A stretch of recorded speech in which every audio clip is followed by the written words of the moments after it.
नमस्कार, मैं हूं रुखसार मंसूरी। स्वागत करती हूं आपका अपने चैनल में। और आज हम बात करेंगे उस बड़े बयान को लेकर जिसमें अमेरिका और भारत के बीच तेल व्यापार को लेकर चल रही तनातनी को और भी ज़्यादा तेज कर दिया है।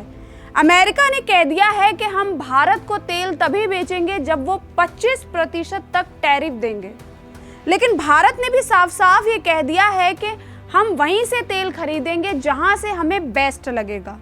अब सवाल ये है कि इस तेल युद्ध में अमेरिका या भारत किसका पलड़ा ज़्यादा भारी रहेगा। आइए जानते हैं इसके बारे में विस्तार से।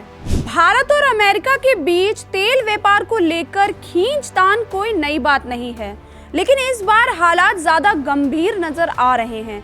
अमेरिकी राष्ट्रपति डोनाल्ड ट्रंप ने भारत पर 25% का अतिरिक्त टैरिफ लगा दिया है। ट्रंप प्रशासन का आरोप है कि भारत रूस से रियायती दरों पर कच्चा तेल खरीदकर अप्रत्याशित रूप से रूस के यूक्रेन युद्ध को वित्तीय मदद दे रहा है। इसी को लेकर अमेरिका ने भारत पर आर्थिक दबाव बनाने की कोशिश की है, लेकिन भारत ने इस पर जो जवाब दिया वो बिल्कुल साफ और सीधा है।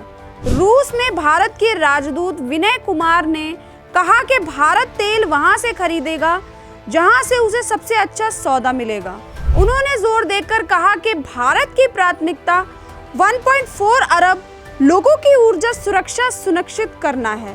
यानी भारत का मकसद किसी देश को समर्थन देना नहीं, बल्कि अपने नागरिकों को सस्ती और भरोसेमंद ऊर्जा उपलब्ध कराना है। यही वजह है कि भारत ने अमेरिका के टैरिफ को अनुचित और अन्यायपूर्ण करार दिया है। विनय कुमार ने कहा कि भारतीय कंपनियां पूरी तरह व्यावसायिक आधार पर तेल खरीदती हैं। अगर रूस भारत को बेहतर कीमत और भरोसेमंद सप्लाई देता है तो भारत वहां से खरीदने में हिचकिचाएगा नहीं। उन्होंने ये भी याद दिलाया कि अमेरिका और यूरोप खुद रूस से व्यापार करते हैं। ऐसे में केवल भारत को निशाना बनाना बिल्कुल तर्कसंगत नहीं है। भारत के इस रुख पर विदेश मंत्री एस जयशंकर ने भी अमेरिका को करारा जवाब दिया। उन्होंने कहा, ये मजेदार है कि खुद को प्रोमो बिजनेस बताने वाला अमेरिकी प्रशासन दूसरों पर व्यापार के आरोप लगाता है। अगर आपको भारत से तेल या रिफाइंड प्रोडक्ट खरीदने में समस्या है तो मत खरीदिए। कोई भारत को जबरदस्ती सामान बेचने के लिए मजबूर नहीं कर रहा, लेकिन यूरोप और अमेरिका खुद रूसी तेल खरीदते हैं। तो अगर आपको पसंद नहीं है तो मत खरीदिए। जयशंकर ने के इस बयान ने साफ कर दिया कि भारत किसी दबाव में झुकने वाला नहीं है। भारत अपनी ऊर्जा नीति पूरी तरह राष्ट्रीय हित और बाजार की परिस्थितियों पर तय करेगा। विशेषज्ञों का मानना है कि भारत के लिए तेल का सवाल सिर्फ व्यापार का नहीं, बल्कि अस्तित्व और सुरक्षा का है। दुनिया की दूसरी सबसे बड़ी आबादी को ऊर्जा उपलब्ध कराना आसान काम नहीं है। भारत हर साल करोड़ों टन कच्चे तेल का आयात करता है, और अगर उसे कहीं से रियायती दर पर तेल मिल रहा है तो ये उसकी जरूरत है, कोई विलासिता नहीं। इसलिए भारत ने अमेरिका को साफ संकेत दे दिया कि चाहे टैरिफ लगे या आलोचना, भारत अपने राष्ट्रीय हितों से समझौता नहीं करेगा। इस मामले में भारत की विदेश नीति संतुलित नजर आती है।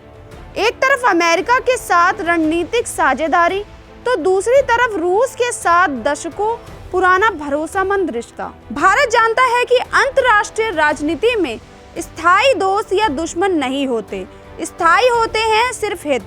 और फिलहाल भारत का हित है सस्ता और भरोसेमंद तेल। तो बात एकदम साफ है कि अमेरिका के टैरिफ और दोष लगाने के बावजूद भी भारत अपने फैसलों पर एकदम अटल है। भारत ने ये साफ साफ कह दिया है कि वो तेल वहीं से खरीदेंगे जहां उन्हें बेस्ट डील लगेगी। ये सिर्फ राजनीति के लिए ही नहीं, बल्कि जनता के लिए भी एक बहुत अच्छा कदम है। तो आप ही लोग बताइए कि क्या भारत को अमेरिका की नाराजगी की परवाह करनी चाहिए या फिर अपने राष्ट्रीय हितों पर अटल रहना चाहिए? आप अपनी राय कमेंट में जरूर बताएं। धन्यवाद।